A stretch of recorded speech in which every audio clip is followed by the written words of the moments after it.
my name is Elise. Welcome back to another week with the Foundry Kids, and welcome to the first week of our September series. In this series, we are talking about friendship and why it's important to have friends, and I'm really excited to share today's lesson with you. But before we do that, we are going to stand up and sing a song.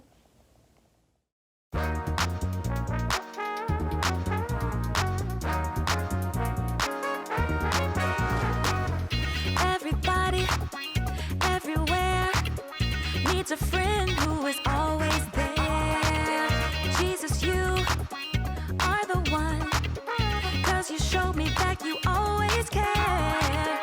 When you gave your life and you rescued mine, you showed that you really do love me. So every step I take and the words I say will be filled with your love so the world can see.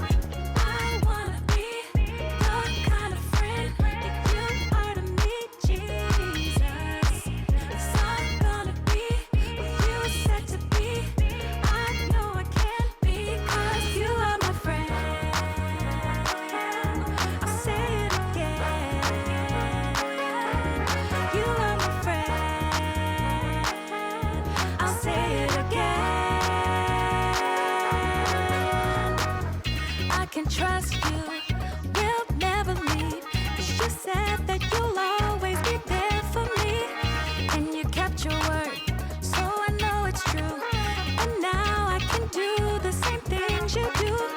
When you gave your life and you rescued mine, you showed that you really do love me. So every step I take and the words I say will be filled with your love so the world can see.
Our Bible story today comes from the Old Testament in the book of Ecclesiastes.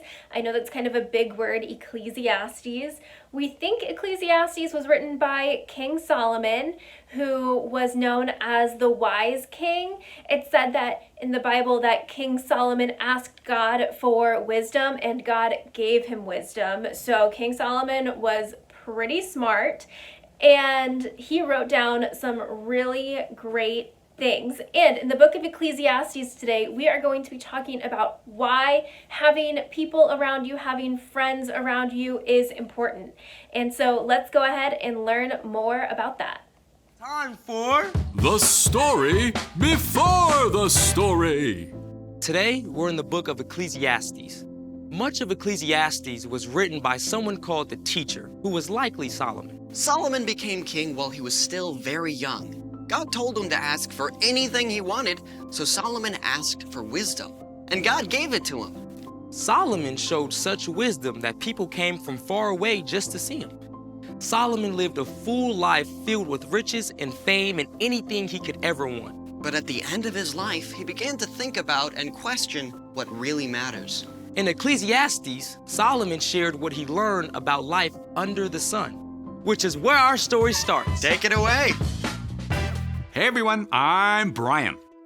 As King Solomon grew older, he started to see that being super smart or famous or rich cannot make you happy for very long. In chapter 4 of Ecclesiastes, he talked about a guy who works super hard, super long hours. Money, money, money, money, money. Hey, dude, I'm not everything. And then the man looked around and realized he wasn't happy. There was nothing and no one he really cared about. Who am I working so hard for anyway? Bottom line, this guy had no friends. He had no one to share his life with. King Solomon used that setup for these next verses that pack a big punch. 2 people are better than 1. They can help each other in everything they do. Now, you probably hear things all the time like, you do you, follow your heart, go after your dreams. Now, there is some truth and wisdom in those words, but at the same time, they can push you to go it alone and just focus on yourself. And that can leave you feeling, pretty empty. After all, we are designed to be friends with God and with each other. Solomon went on to write, "Suppose either of them falls down, then the one can help the other one up. But suppose a person falls down and doesn't have anyone to help them up. Then feel sorry for that person." Here's the first thing to remember. A good friend can help you. Maybe you trip while running on the playground and faceplant in the dirt with a skinned knee. When that happens, you definitely want a friend close by to give you a hand up. But it could also mean that you crashed and burned on your last math test. A good friend might be able to step in and help you study and understand. Let's check out the next part of the verse. 1 person could be overpowered, but 2 people can stand up for themselves. It's so important to remember that a good friend can stand up for you. Sometimes people who are hurting will hurt others. Chances are there's someone in your life who ignores you, says hurtful things to you, or talks about you behind your back. That's always hard to face, but when a friend stands up for you, it's a lot easier to bear. Now let's wrap it up. Solomon finished, "And a rope made out of 3 cords isn't easily broken." See, the only thing better than 1 good friend is 2. In the ancient world, rope made out of 3 strands was the gold standard. It could withstand just about anything. If 1 friend can help, encourage, and stand up for you, a group of 3 friends can do that even better for each other. Some people think that Solomon wasn't talking about another person here, but rather God. If both you and your friend trust God and are choosing to follow Jesus every day, your friendship will be even stronger. You can encourage each other daily to grow and be more like Jesus in everything you do. Let's take a look at all of that together. 2 people are better than 1. They can help each other in everything they do. Suppose either of them falls down, then the one can help the other one up. But suppose a person falls down and doesn't have anyone to help them up. Then feel sorry for that person. 1 person could be overpowered, but 2 people can stand up for themselves. And a rope made out of 3 cords isn't easily broken. Looking back on his life, Solomon realized that it wasn't the money or fame that brought him joy. It was the gifts of God, including the people in his life. The end. Wow. I mean, we spend so much time just wanting more money and stuff. But Solomon had all that stuff, and it didn't make him happy. That's right. It was the people in his life who mattered most. So what's our part in the story? We weren't designed to live life alone. Even Jesus modeled how important it is to have friends when he chose his 12 disciples. If Jesus needed friends, we certainly do too. But not just any friends. That's right. You want to choose friends who help you, who encourage you, and stand up for you. And you can do the same for them too.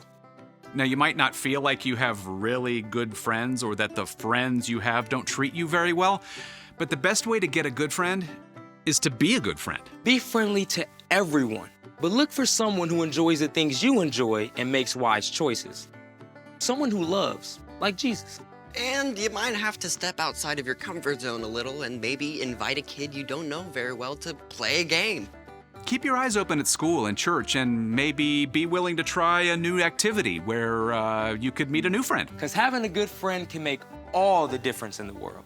You got it. See you next time. I know that when I have people around me, they can help me. And I know that when I'm around other people, I try to help other people. God really knew what he was doing when he told us that we need to have friends, be in community, be a part of a church. Things just work a lot better when we have other people around us. So before we go, I want to talk about our memory verse for the month. Again, new month, new memory verse. So our memory verse this month is Proverbs 17:17. And this is what it says. A friend loves at all times. They are there to help when trouble comes. So that is our memory verse for the month. I'm going to read it one more time. Proverbs 17:17. A friend loves at all times. They are there to help when trouble comes. So I hope that you can help someone this week, and I can't wait to talk to you next week. Bye.